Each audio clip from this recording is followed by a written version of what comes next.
ಬಾಬಾ ಸ್ವಾಮಿ ಹಿಮಾಲಯದ ಸಮರ್ಪಣಯೋಗ ಭಾಗ 1 ಸಂಚಿಕೆ 65 ಪುಟ ಸಂಖ್ಯೆ 375.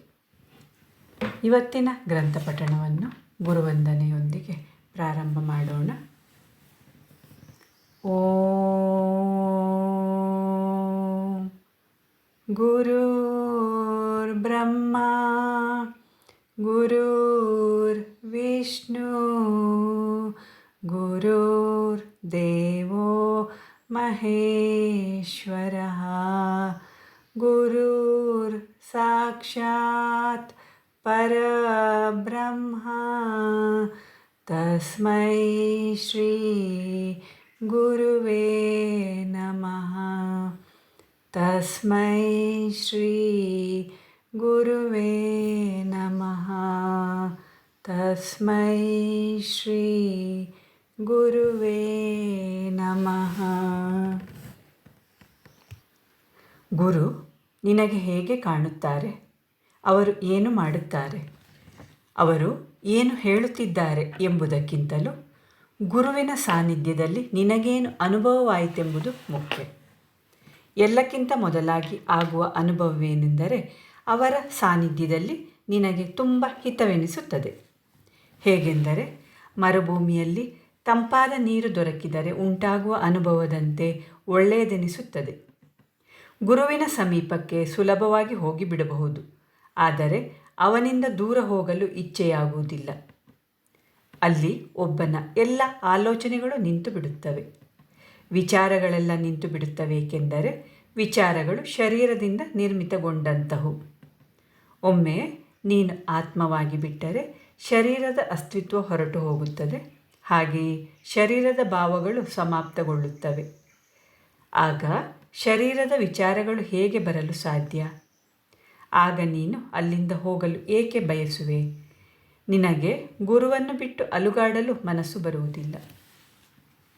ಗುರುವಿನ ಒಂದು ಕ್ಷಣನೋಟ ಸಿಕ್ಕಿದಾಗ ಮನುಷ್ಯನ ಆತ್ಮವು ಪುಳಕಿತಗೊಳ್ಳುತ್ತದೆ. ಸಂತೋಷಭರಿತ ಆತ್ಮದ ಖುಷಿ ಇಡೀ ಶರೀರದ ಮೇಲೆ ಪ್ರಭಾವವನ್ನುಂಟು ಮಾಡುತ್ತದೆ. ಮನುಷ್ಯನ ದೇಹದೊಳಗಿನಿಂದ ಸ್ಪಂದನ ಪ್ರಾರಂಭವಾಗುತ್ತದೆ. ಈ ಸ್ಪಂದನ ಮನುಷ್ಯನ ಅಂಗೈಗಳಲ್ಲಿ ಹಾಗೂ ಕಾಲುಗಳ ಹಿಮ್ಮಡಿಗಳಲ್ಲಿ ಹೆಚ್ಚಾಗಿರುತ್ತವೆ. ಏಕೆಂದರೆ ಮನುಷ್ಯನ ಶರೀರದಲ್ಲಿ ಈ ಅಂಗಗಳಲ್ಲಿ ಹೆಚ್ಚು ಸಂವೇದನಾಶೀಲತೆ ಇರುತ್ತದೆ. ಅವನು ಆತ್ಮದ ಈ ಆನಂದವನ್ನು ಸ್ಪಂದನದ ರೂಪದಲ್ಲಿ ಅನುಭವಿಸುತ್ತಾನೆ. ಈ ಅನುಭವವು ಮೊದಲು ಶರೀರಕ್ಕೆ ಆಗುತ್ತದೆ. ಯಾಕೆಂದರೆ ಆತ್ಮವು ಈ ಮೊದಲು ಈ ಪ್ರಕಾರದ ಆನಂದವನ್ನು ಎಂದೂ ಅನುಭವಿಸಿರುವುದಿಲ್ಲ.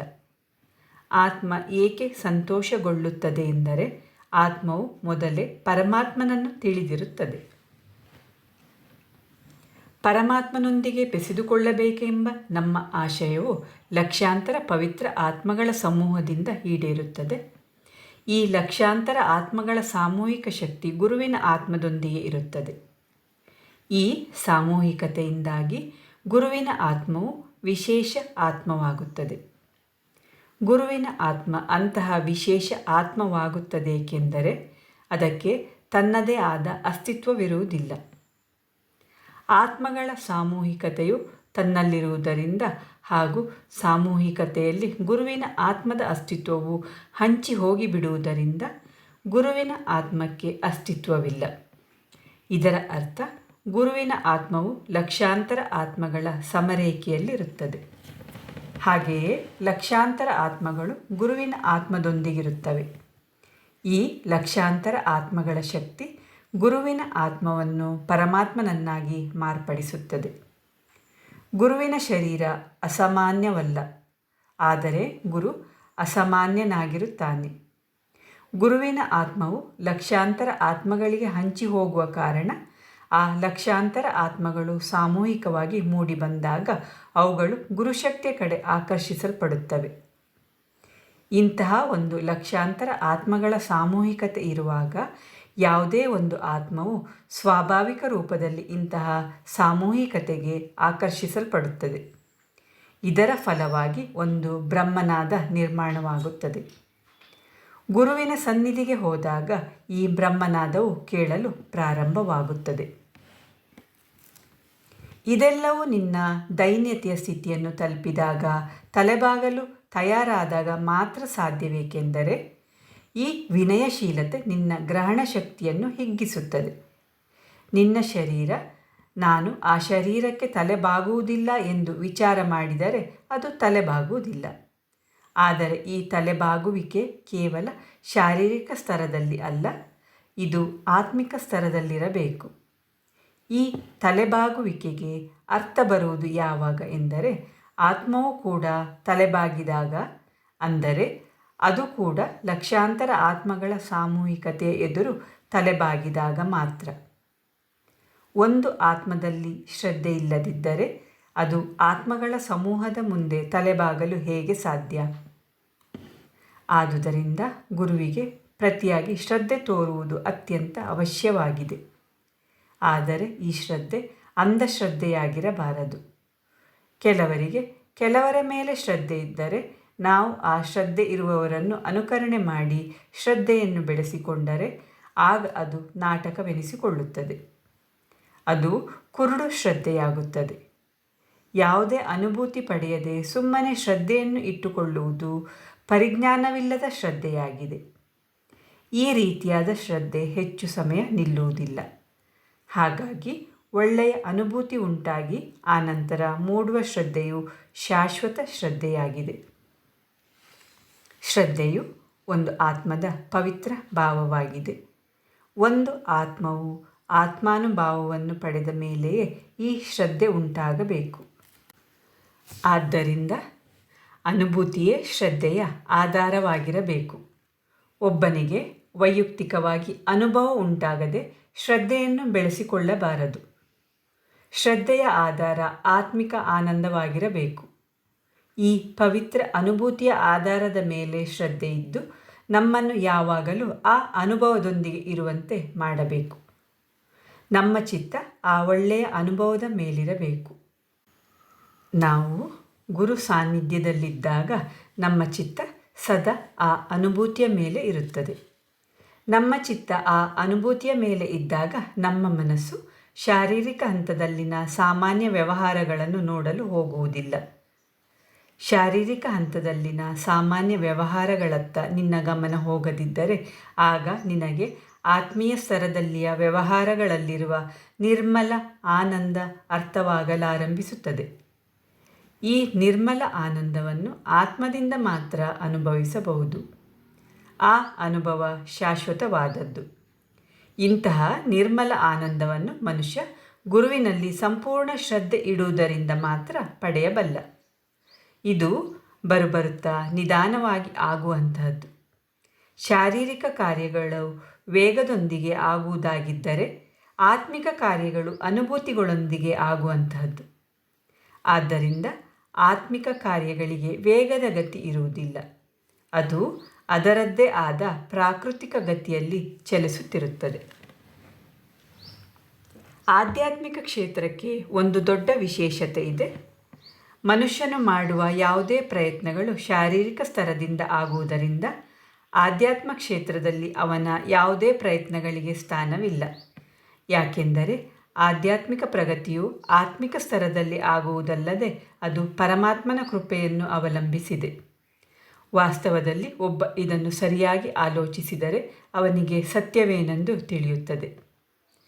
ಪರಮಾತ್ಮನ ಇಚ್ಛೆಯಿಲ್ಲದೆ ಮನುಷ್ಯನಿಗೆ ಒಂದು ಉಸಿರನ್ನು ಕೂಡ ತೆಗೆದುಕೊಳ್ಳಲು ಶಕ್ತನಾಗಿರುವುದಿಲ್ಲ. ಮನುಷ್ಯನ ಪ್ರತಿ ಉಸಿರಾಟವು ಪರಮಾತ್ಮನ ಕೃಪೆಯಿಂದಲೇ ಪ್ರಾಪ್ತವಾಗುವಂತಹದ್ದು. ಮನುಷ್ಯ ಈ ಭೂಮಿಗೆ ಒಂದಷ್ಟು ನಿಶ್ಚಿತ ಉಸಿರಾಟಗಳನ್ನು ಪಡೆದು ಬಂದಿರುತ್ತಾನೆ. ಆ ಪೂರ್ವ ನಿಶ್ಚಿತ ಉಸಿರಾಟಗಳನ್ನು ಉಸಿರಾಡಿ ಮೃತ್ಯು ಹೊಂದುತ್ತಾನೆ. ಪರಮಾತ್ಮನ ಕೃಪೆ ಇಲ್ಲದೆ ಉಸಿರಾಟವು ಸಾಧ್ಯವಾಗುವುದಿಲ್ಲ. ಈಗ ನನ್ನ ಜೀವನದ ಉದ್ದೇಶ ಪೂರ್ಣಗೊಂಡಿರುವ ಕಾರಣ ನಾನು ಕೂಡ ನನ್ನ ಮೃತ್ಯುವಿನ ಪ್ರತೀಕ್ಷೆಯಲ್ಲಿದ್ದೇನೆ. ನನ್ನ ಜೀವನದಲ್ಲಿ ಇನ್ನು ಎಷ್ಟು ಉಸಿರಾಟಗಳು ಬಾಕಿ ಇವೆಯೋ ಅವುಗಳನ್ನು ಪೂರೈಸಿ ಮೃತ್ಯುವಿನ ಮಡಿಲಿನಲ್ಲಿ ವಿಶ್ರಾಂತಿ ಪಡೆದುಕೊಳ್ಳುತ್ತೇನೆ. ಈ ಒಂದು ಅಲ್ಪ ಅವಧಿಯ ಜೀವನದಲ್ಲಿ ನಾನು ಎಲ್ಲವನ್ನೂ ಪಡೆದಿರುವೆ. ಈಗ ಈ ಎಲ್ಲ ಶಕ್ತಿಗಳನ್ನು ನಿನಗೆ ಒಪ್ಪಿಸಿದ ನಂತರ ನಾನು ಸಂತುಷ್ಟನಾಗಿದ್ದೇನೆ. ಜೀವನ ಪೂರ್ತಿ ನಾನು ಯಾವ ಶಕ್ತಿಗಳನ್ನು ಜೋಪಾನ ಮಾಡಿಕೊಂಡು ಬಂದಿದ್ದೇನೋ ಆ ಶಕ್ತಿಗಳನ್ನು ಸರಿಯಾದ ಕೈಗಳಿಗೆ ಒಪ್ಪಿಸಿರುವೆ. ಸಂಪೂರ್ಣವಾಗಿ ಶರಣಾದ ಸಾಧಕನು ಗುರುವಿಗೆ ನೀಡುವ ಆತ್ಮಿಕ ಸುಖದಷ್ಟು ಸುಖವನ್ನು ಬೇರೆ ಯಾವುದೂ ನೀಡಲಾರದು. ಯಾಕೆಂದರೆ ಕೊಡುವುದು ಗುರುವಿನ ಸ್ವಭಾವವಾಗಿದ್ದರೆ ಅದನ್ನು ಸ್ವೀಕರಿಸುವುದು ಶಿಷ್ಯನ ಸ್ವಭಾವವಾಗಿರಬೇಕು. ಈ ರೀತಿಯಾಗಿ ತನ್ನಿಂದ ಸ್ವಾಭಾವಿಕವಾಗಿ ಪಡೆಯುವ ಶಿಷ್ಯನು ಸಿಕ್ಕಿದಾಗ ಗುರುವಿಗೆ ತಾನು ಎಲ್ಲವನ್ನೂ ಪಡೆದಂತಾಗುತ್ತದೆ. ನಿನ್ನನ್ನು ಪಡೆದು ನಾನು ಬಹಳ ಪ್ರಸನ್ನಗೊಂಡಿರುತ್ತೇನೆ. ನೀನು ಯಾವ ಮಾಧ್ಯಮವಾಗಬೇಕೆಂದರೆ ಆ ಬಲವಾದ ಲಕ್ಷಾಂತರ ಆತ್ಮಗಳ ಸಮೂಹವನ್ನು ಪಡೆದುಕೊಳ್ಳಲು ಶಕ್ತವಾಗಿರುವ ಅವುಗಳ ಕೇಂದ್ರವಾಗಿರುವ ಮಾಧ್ಯಮವಾಗಬೇಕು. ನನ್ನ ಪಾಲಿಗೆ ನೀನು ಪರಮಾತ್ಮನಾಗಿರುವೆ. ನೀನು ನನ್ನ ಅಂತಿಮ ಕಾಲಕ್ಕೆ ಬಂದು ನನಗೆ ಮೋಕ್ಷವನ್ನು ಪ್ರದಾನ ಮಾಡುತ್ತಿರುವೆ. ಇದು ನನ್ನ ಅಂತಿಮ ಇಚ್ಛೆ. ನನ್ನ ಮೃತ್ಯುವಿನ ನಂತರ ನನ್ನ ಅಂತಿಮ ಸಂಸ್ಕಾರವನ್ನು ನೀನೇ ಮಾಡಬೇಕು. ನನ್ನ ಮೋಕ್ಷಕ್ಕಾಗಿ ನೀನು ಪ್ರಾರ್ಥನೆ ಮಾಡಬೇಕು. ನಾನು ಗುರುದೇವರಿಗೆ ತಲೆಬಾಗಿ ನಮಸ್ಕರಿಸುತ್ತಾ ಹೇಳಿದೆ, ನೀವು ನನ್ನ ಪ್ರೇರಣಾ ಸ್ಥಾನ. ನಾನು ನಿಮಗೆ ನನ್ನನ್ನೇ ಸಮರ್ಪಿಸುತ್ತಿದ್ದೇನೆ. ಈ ದೇಹವನ್ನು ಹೇಗೆ ಉಪಯೋಗಿಸಿಕೊಳ್ಳಬೇಕೆಂದಿದ್ದೀರೋ ಹಾಗೆಯೇ ಉಪಯೋಗಿಸಿಕೊಳ್ಳಿ. ಎಲ್ಲವೂ ನಿಮ್ಮ ಇಚ್ಛಾನುಸಾರವಾಗಿಯೇ ನಡೆಯಲಿ. ಈಗ ಬನ್ನಿ, ತುಂಬ ಸಮಯ ಕಳೆದಿದೆ. ಈಗ ನೀವು ವಿಶ್ರಾಂತಿ ಪಡೆಯಬೇಕು. ಹೀಗೆ ಹೇಳುತ್ತಾ ಅವರನ್ನು ಅವರ ಹಾಸಿಗೆ ಮೇಲೆ ಮಲಗಿಸಿದೆ. ಅವರು ಶಾಂತ ಮನಸ್ಸಿನಿಂದ ನಿದ್ದೆ ಮಾಡಿದರು. ಮೃತ್ಯು ಹೊಂದುವ ಗಳಿಗೆಯಲ್ಲಿ ಮನುಷ್ಯನ ಸ್ಥಿತಿ ಹೇಗಿರಬಹುದೆಂದು ನನ್ನ ಮನಸ್ಸಿನಲ್ಲಿ ಯೋಚನೆಗಳು ಬರಲಾರಂಭಿಸಿದವು. ಮೃತ್ಯು ಮನುಷ್ಯನಿಗೆ ಸುಖ ಹಾಗೂ ದುಃಖ ಇವೆರಡೂ ಸ್ಥಿತಿಗಳನ್ನು ನೀಡಬಹುದು. ಆ ದಿನಗಳಲ್ಲಿ ಮನುಷ್ಯನ ಮುಂದೆ ಅವನ ಪೂರ್ಣ ಜೀವನದ ಚಿತ್ರಗಳು ಓಡಲಾರಂಭಿಸಿ ಅದನ್ನು ಅವನು ನೋಡುತ್ತಿರುತ್ತಾನೆ. ತಾನು ಏನೇನು ಮಾಡಿರುವೆನೆಂಬುದನ್ನು ನೋಡುತ್ತಾನೆ. ಒಳ್ಳೊಳ್ಳೆ ಕಾರ್ಯಗಳನ್ನು ಮಾಡಿದ್ದರೆ ಅವನಿಗಾಗ ಒಳ್ಳೆಯ ಅನುಭವಗಳಾಗುತ್ತವೆ. ಒಂದು ವೇಳೆ ಕೆಟ್ಟ ಕಾರ್ಯಗಳನ್ನು ಮಾಡಿದ್ದರೆ ಕೆಟ್ಟ ಅನುಭವಗಳುಂಟಾಗುತ್ತವೆ. ಆಗ ಅವನಿಗೆ ತನ್ನ ಜೀವನದ ಬಗ್ಗೆ ಅಸಹ್ಯಕರ ಭಾವನೆ ಉಂಟಾಗಿ ಕಣ್ಣೀರಿಡಲು ಪ್ರಾರಂಭಿಸುತ್ತಾನೆ. ನನ್ನ ಗುರುದೇವರು ಉತ್ತಮ ಕಾರ್ಯಗಳನ್ನು ಮಾಡಿದ್ದಾರೆ, ಆದ್ದರಿಂದ ಅವರು ಪ್ರಸನ್ನರಾಗಿದ್ದಾರೆ. ಅವರಿಗೆ ತಮ್ಮ ಜೀವನದ ಉತ್ತಮ ಉಪಯೋಗವನ್ನು ಮಾಡಿದ ಬಗ್ಗೆ ತೃಪ್ತಿ ಇದ್ದು ಒಳ್ಳೆಯ ಮನೋಸ್ಥಿತಿಯನ್ನು ಅನುಭವಿಸುತ್ತಿದ್ದಾರೆ. ಈಗ ಹೊರಡುವ ಸಮಯ ಬಂದುಬಿಟ್ಟಿದೆ. ಒಳ್ಳೆಯ ಕರ್ಮಗಳನ್ನು ಮಾಡಿ ಆತ್ಮ ಸಮಾಧಾನವನ್ನು ಅನುಭವಿಸುತ್ತಿದ್ದಾರೆ. ಒಳ್ಳೆಯ ಕಾರ್ಯಗಳನ್ನು ಮಾಡಿ ಸಂತೋಷದಿಂದ ಹೋಗಲು ತಯಾರಾಗಿದ್ದಾರೆ. ಎಲ್ಲರೂ ಹೋಗಲೇಬೇಕು. ಯಾರೆಲ್ಲ ಬಂದಿದ್ದಾರೋ ಅವರು ಹೋಗುವುದಕ್ಕಾಗಿಯೇ ಬಂದಿರುವುದು. ಆದರೆ ಹೋಗುವಾಗ ಆತ್ಮ ಸಮಾಧಾನದೊಂದಿಗೆ ಹೋಗಬೇಕು. ಮನುಷ್ಯ ಯಾರಿಗೂ ಜೀವ ಕೊಡಲು ಸಾಧ್ಯವಿಲ್ಲ, ಹಾಗೆ ಮೃತ್ಯುವೂ ಕೂಡ. ಎಲ್ಲವೂ ಮೇಲಿರುವ ಪರಮಾತ್ಮನ ಕೈಗಳಲ್ಲಿವೆ.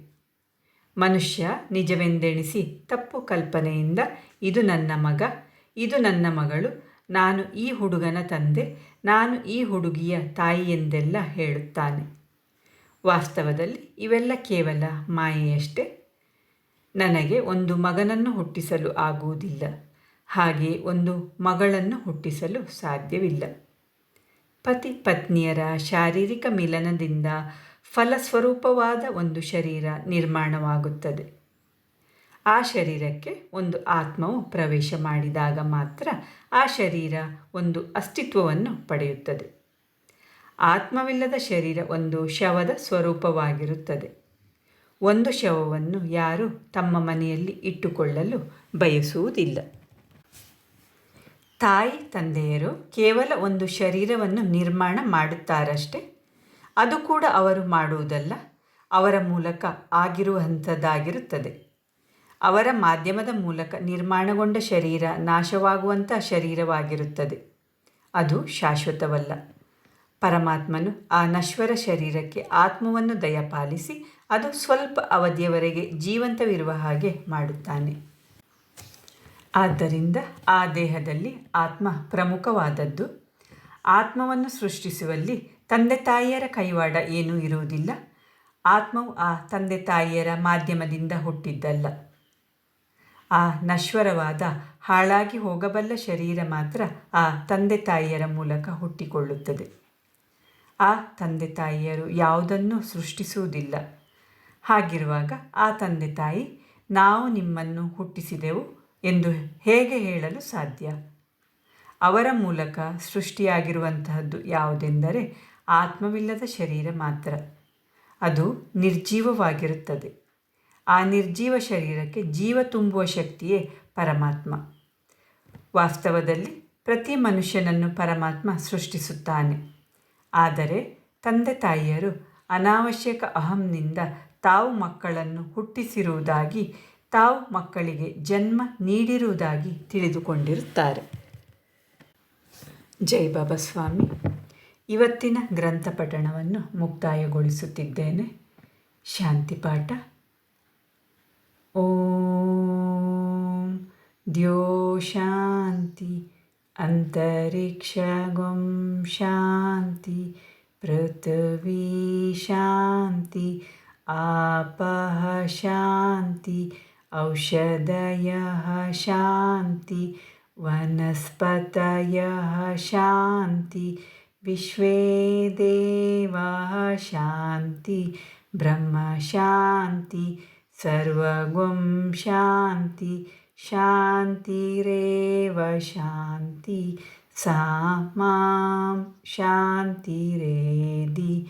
ಓಂ ಶಾಂತಿ ಶಾಂತಿ ಶಾಂತಿ. ಸರ್ವರಿಷ್ಟ ಸುಶಾಂತಿರ್ಭವತು.